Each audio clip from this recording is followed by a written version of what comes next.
You ever look around and wonder, who the hell is this country for anymore? We're told that we're diverse and progressive and inclusive, and yet half the country feels like they don't even belong to their own neighbourhoods. So the other day, Keir Starmer says that we're an island of strangers, and it hit me harder than I expected, not because he's wrong, because really he's right, and that scares me far more than if he'd been wrong. And it's a line that politicians sometimes we stumble into, and it hits harder than they expect, not because it's offensive, but because it's accidentally true. So out of the blue, Sir Keir Starmer, a man of 1,000 U-turns and exactly one facial expression, he steps up and he says that we've become an island of strangers. The left shrieked racism, the right smirked and said, "Yeah, no doy." But I don't think it's a slogan. I think it's a diagnosis. Because Britain has become an island of strangers, not just ethnically or politically, but spiritually, culturally, and communally. And it comes from a party that just this time last year was calling anyone who dared raise those exact concerns a far right thug. So, what's changed? Well, let's rewind for a second.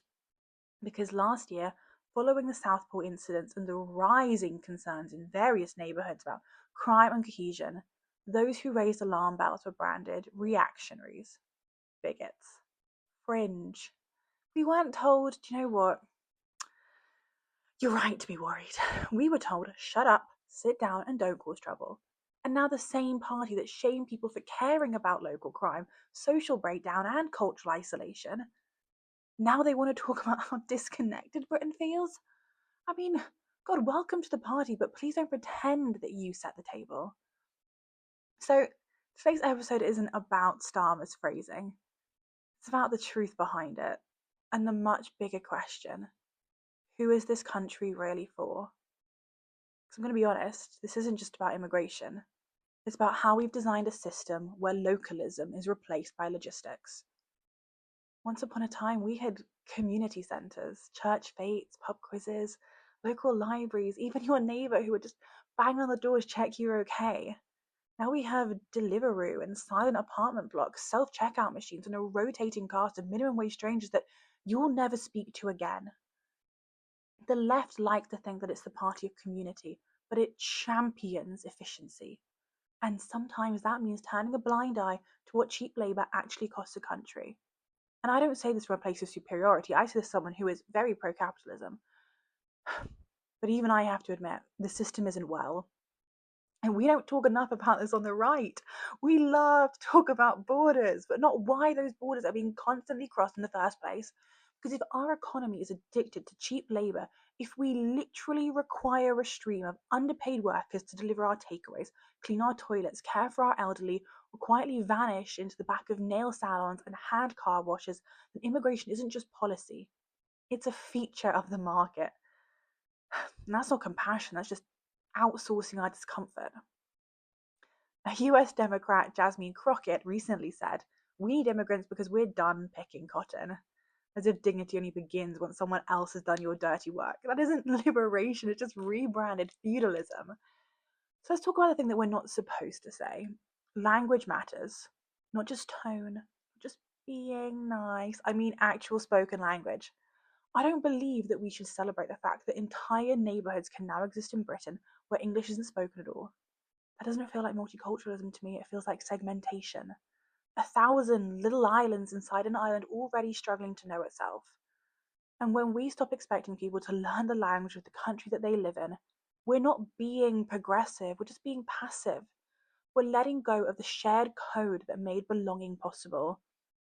No wonder people feel unrooted. No wonder manners are fraying. No wonder there's a kind of emotional quiet quitting happening across Britain. If we can't speak to each other, then what are we even pretending to be?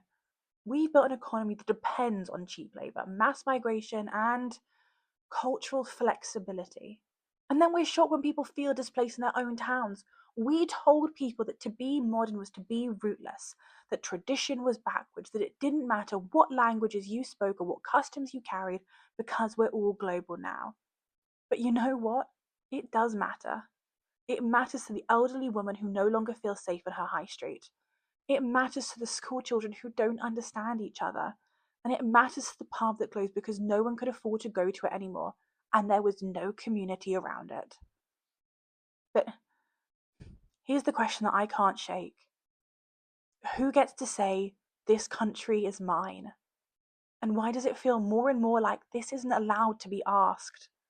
We're told that cultural pride is sacred, unless you're British. Then it's just imperial nostalgia. But why is it that the only cultures asked to dissolve themselves are the ones that once stood tall? It's not reconciliation, it's self-erasure disguised as virtue. Because if we're just an open plan nation for anyone and anything, if we keep asking people to come in but no longer expect them to join, contribute, or even translate, then what are we doing? What are we offering? A postcode? A job? A soulless, frictionless life where delivery arrives on time and no one knows your name? But do you want to talk about islands, Keir? Let's talk about the Chagos Islands, which the government has now leased to Mauritius for 99 years, against the will of many Chagosians. We're literally giving away other islands now, and yet here at home, you suddenly want to have a moral conversation about belonging? Are you sure? Because if you believe that nations are just contracts and leases, why are you surprised people no longer feel that they're part of a community? Because when it comes to land, identity, and belonging, ordinary people, we rarely get a say.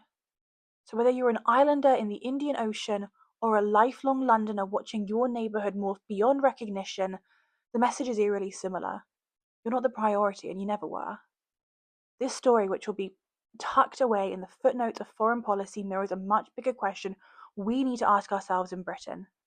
Who do countries belong to? Not symbolically, not legally, but spiritually, culturally, and humanly. The Chagos story is a brutal reminder that land can be handed over like a spare bedroom on Airbnb, that culture can be treated like a relic, and that people, actual communities, are expected to simply move on, fit in, or stay silent. We like to believe this sort of thing only happens over there. But is it really so different than what's happened here? Local pubs have closed, churches have converted, community centres have been gutted.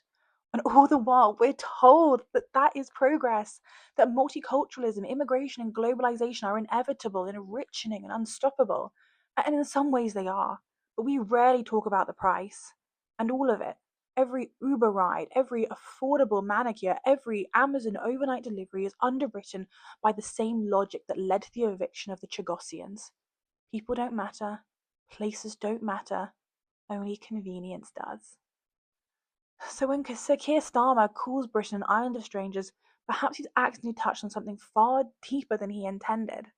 Perhaps we're strangers to each other because we've become strangers to the very idea of what this country is for and who it's for. The left often moralise about immigration, and the right doesn't really know what it thinks about it for fear of being deemed racist, but neither is willing to say the quiet part out loud. We've allowed market logic to replace cultural logic, and we are lonelier, angrier, and far more fractured for it. The Chagos Islands aren't just some foreign policy blip, they're a mirror. Because once you accept that a territory can be traded for influence, not for sovereignty, not for justice, just for convenience, then the rules are up for grabs.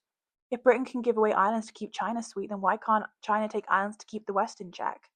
What starts as diplomacy ends as precedent. And precedent, as we've seen time and time again, is the fuel of every future land grab. So we're not an island of strangers because of immigration. We're an island of strangers because the story that we used to tell about who we are, what we value, and what we share has stopped being told. We outsourced it, we leased it, like everything else. And now suddenly Starmer sees it too. Okay then, let's have the conversation. But please don't pretend that you always wanted it. And this isn't about division, it's about the truth.